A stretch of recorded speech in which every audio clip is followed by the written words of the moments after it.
Thank you, President Marion. It's a real delight for me to introduce our District Governor, Marion. Marion grew up in Invercargill and has been moving northwards to Paradise ever since, and she's now in Paradise at Wanganui and is from the Rotary Club of Wanganui North.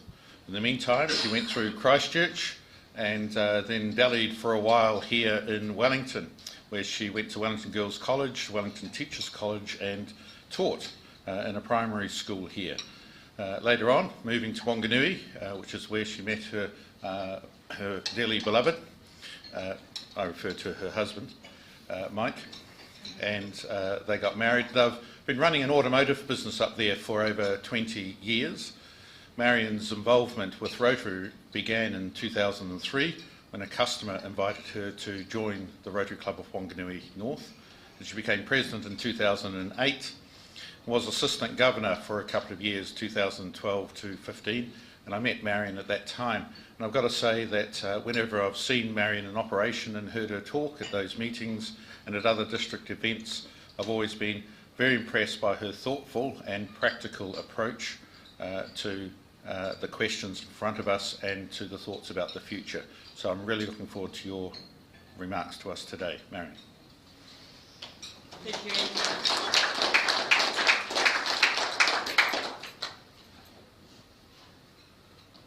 I ngā mana, I ngā reo, I ngā hauiha. Tēnā koutou, tēnā koutou katoa.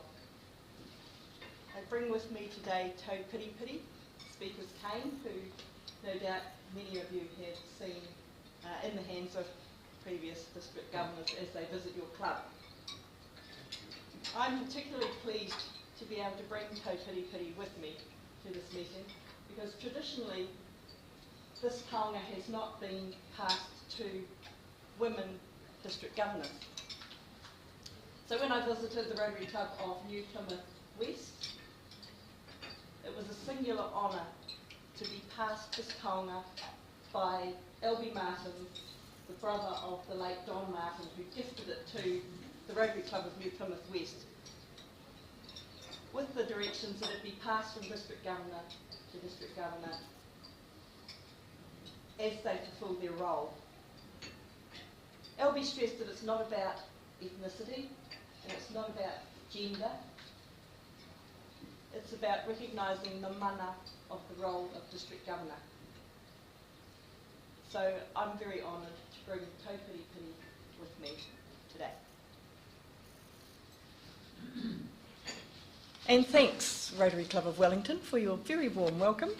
A few faces I recognise, a few of you I've met before, but many of you are new to me, and I'm certainly very new to all of you. I met with members of your board before the meeting started today, and I was prepared to be impressed with the scope and the size and the inclusiveness of the projects that your club carries out, and I was certainly more than impressed. I'm absolutely blown away. So congratulations to all of you for your vision and your enthusiasm and your involvement in your communities. As Anthony said in his introduction, I have a background in education, firstly as a primary school teacher, and then I moved into the education service, in education board service, in staffing personnel and guess what, payroll. One of the highlights of my career with the Education Board was a secondment here to Wellington to Cumberland House in the 1980s to work on the development of a payroll system. It was extraordinary. We threw the switch. It paid people on time, the correct amount. It had a lot going for it. But that's history. Moving on. For the last 23 years, Mike and I, as Anthony alluded to, have owned and operated an automotive business in Wanganui, a business that was started in 1945, and we bought it from the estate of the gentleman who initially established the business. So we're well cemented into the Wanganui community, and 2 of our 5 grown-up sons currently work with us in the business. They're our exit strategy. All our children but the youngest are married with children, so they have given us a total of 9 lovely grandchildren between them. Our youngest son left home last weekend. Mike's extremely happy about that. I'm a bit teary about that, but he is 25, so it was probably a bit.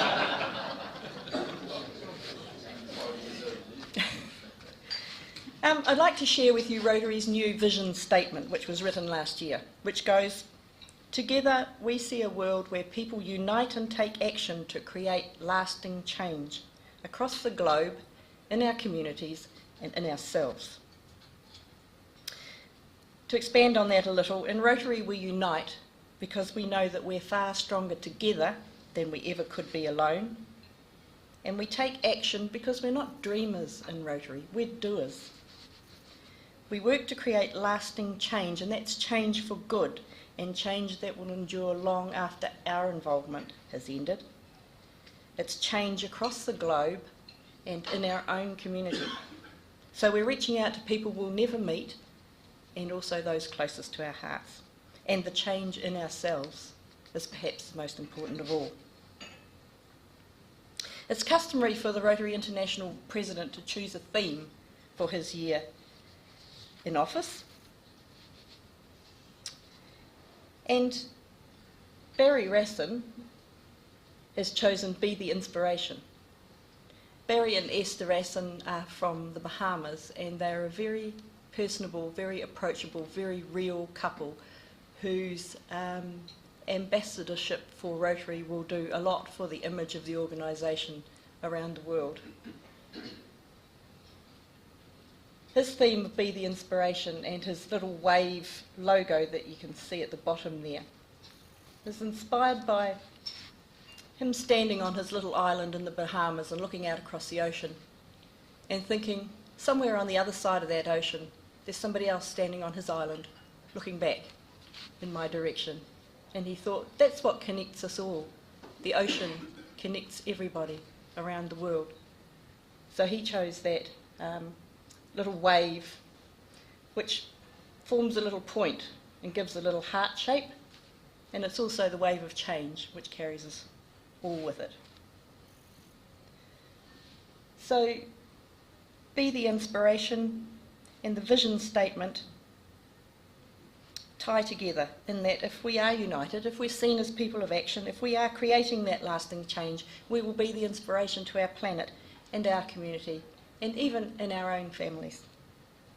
So I personally have not adopted a theme for myself for my year as District Governor, because I think Be the Inspiration says it all. It sits well with our four-way test, in that it encourages us to think about how we interact with other people, how we're perceived by others. And it encourages us to put service above self, which is our Rotary motto. So what would I like to see happening in our clubs, our Rotary clubs, around our district this year? Change is the first one, and change is the biggie. I'd like us to be open to the idea of change. Rotary needs, as it's looking at entering its second 100 years, to change to keep up with what people are looking for in a service club in 2018.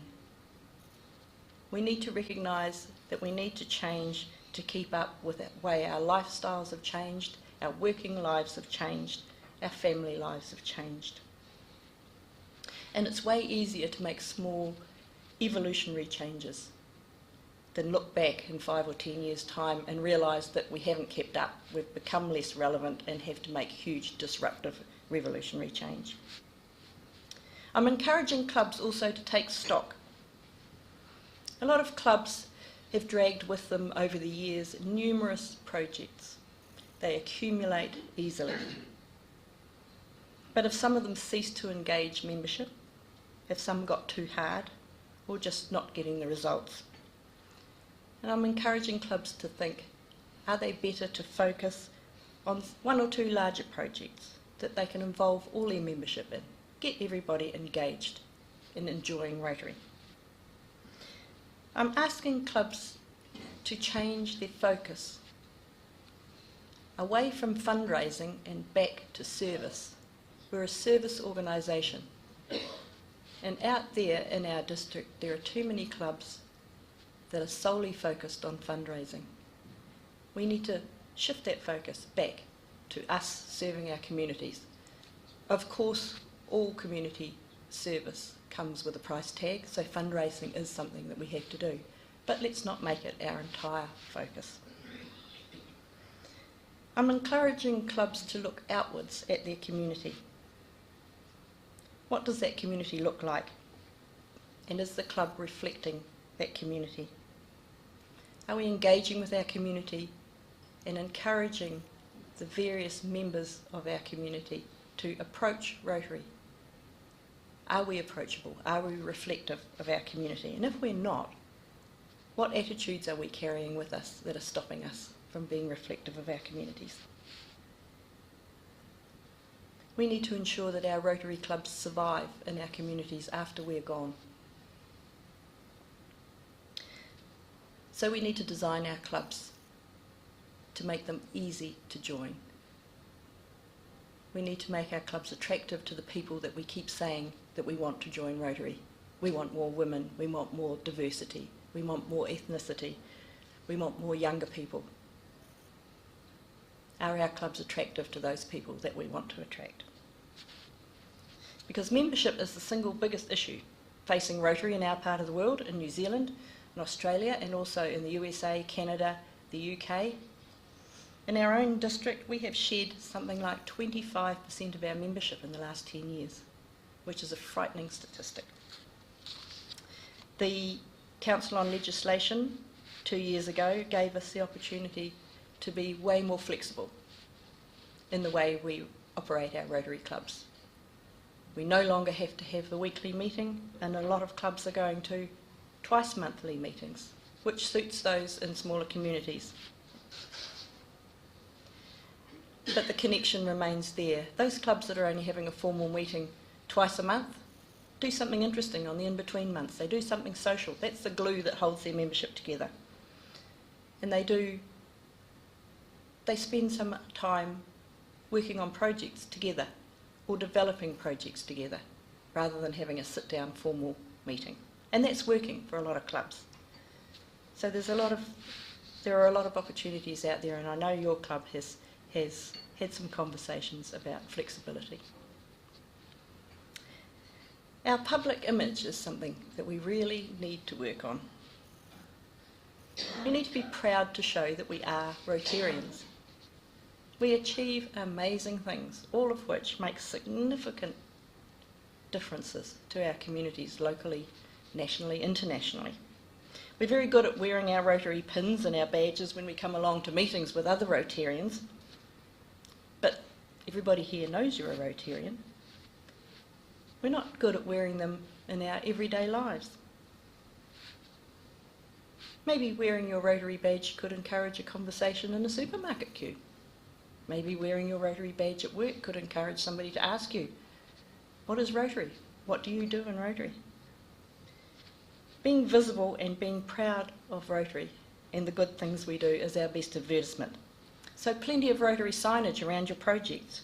Make sure you leave a brand on anything you leave behind so that people go, Rotary did that.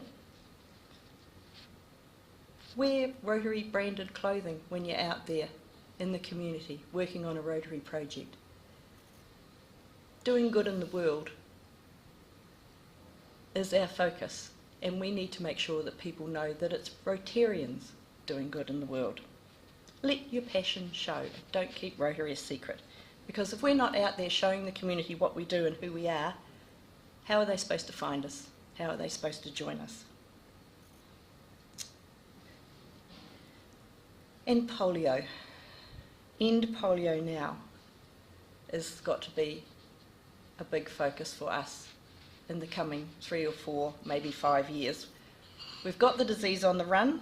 We've come so far and we've spent so much money that we just can't stop now. We've got it isolated to a little area on the Afghan-Pakistan border, but it's possible that that little pocket's going to be almost as hard to eliminate as the whole job has been so far.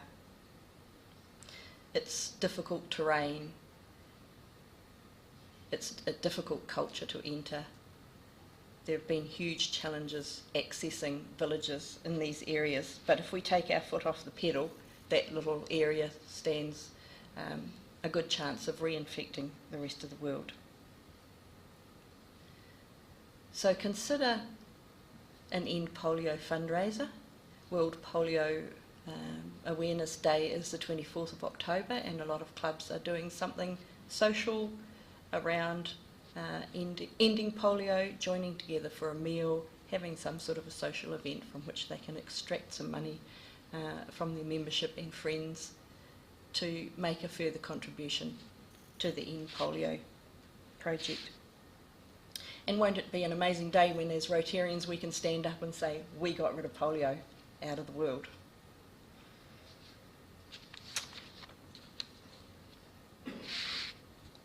As District Governor, I lead our district. But what is our district? Our district is a geographical area that goes from Waitara in the north to Wellington City and across to as far as Dannevirke to the east.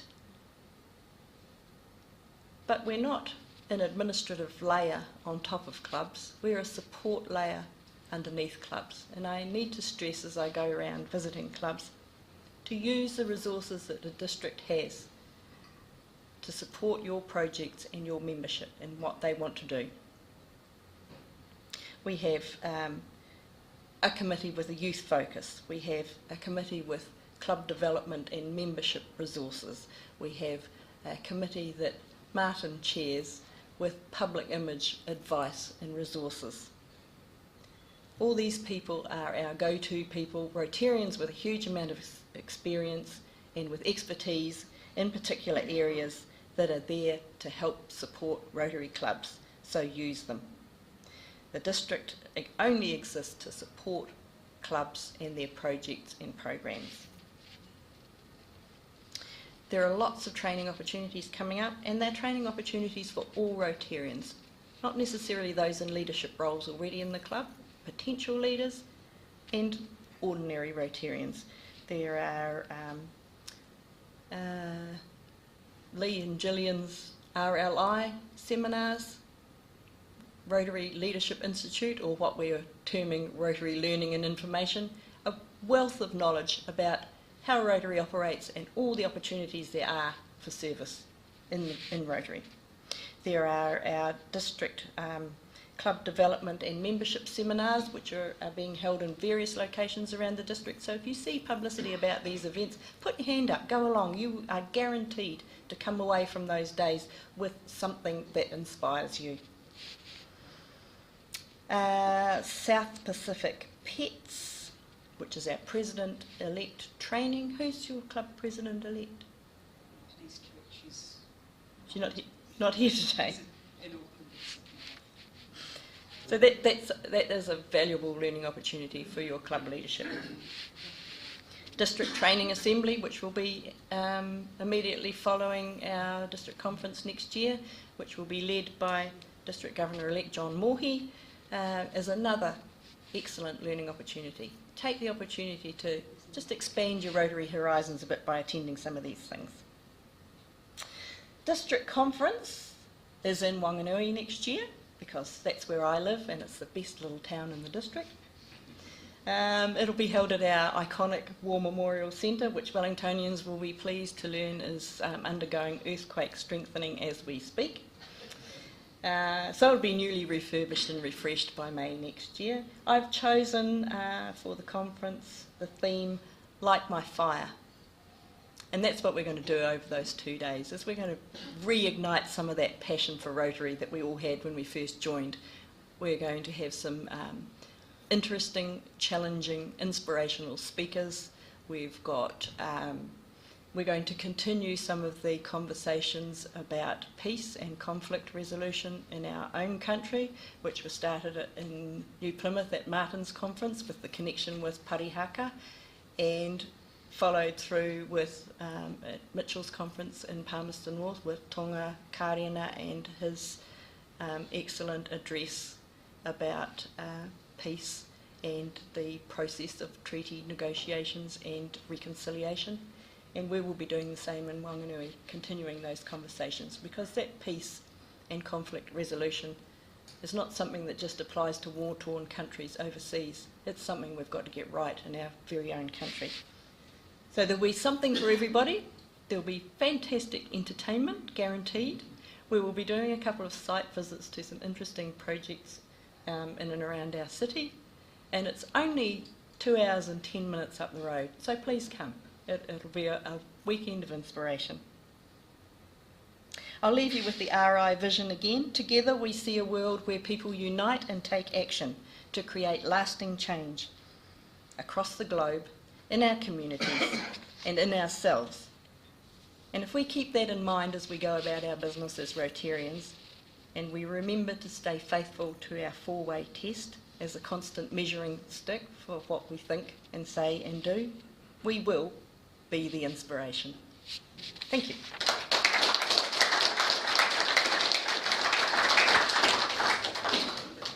I'll answer questions if they're easy. No? Oh, one at the back. Ma'am, thanks very much for your address. Can I be heard from under these? Yes? One of your major themes was the decline in membership. Now, this decline applies to all clubs, not just Rotary clubs. Yes. One of the more dramatic examples is the Oraka Athletic Club, which has 3 Olympic gold medalists, and now under 20 members, the youngest over 60. So something's happening to all clubs throughout the world. I've done a brief literature survey, and there's no research on the topic that's readily available. And we don't know whether there is something in particular or several things that are causing this. Moreover, some clubs are doing all right in different sorts of areas. They might be sports clubs, they might be service clubs, they might be social clubs, whatever they are doing things right, but it's not necessarily obvious what that is. And I've been rather disappointed that an organisation like Rotary International has not done any research that they published on this sort of thing. And your program is not research-based. It's intuitive. We hope that it's correct, but we don't know. So is there any chance that the district will encourage the larger Rotary movement to conduct this sort of research? It would be relatively inexpensive considering the size of our international budget. It is certainly an easy thing for me to do, to pass that suggestion upwards, and I will do that. And I'll certainly let you know if we get a response and what that response is. But it's a very valid point that you make. It is very difficult to tackle an issue when we haven't identified exactly what it is. Thank you. Right, and won't have any further questions. I'm conscious of the time. Yes, if you would. Well, that was a wonderful antidote to James's earlier sergeant's session. That's a bit mean. It wasn't boring, which was the expressed objective of James's sergeant's session, and well done, congratulations. And it was dismal, which was also, I think, your evidence-based objective. What we have been reminded by our district governor is the tremendous opportunities that are available to all of us across Rotary to make a change in our own communities, in our own lives, and in communities far distant from us. And the second point that came through, I think, was that there is a recognition that Rotary exists in the clubs. It exists here in what we do. And I think you've shown leadership in the sense of asking us questions rather than directing us as to the answers. And I think it's an obligation upon all of us to address those questions. I think we're doing it here in this club, but to be constantly alert to how better can we live the Rotary values today and for those who follow us. So with that, our thanks and a memento. We haven't got a taonga, but I'm sure that you'll find the pen in the book suitable. Thank you.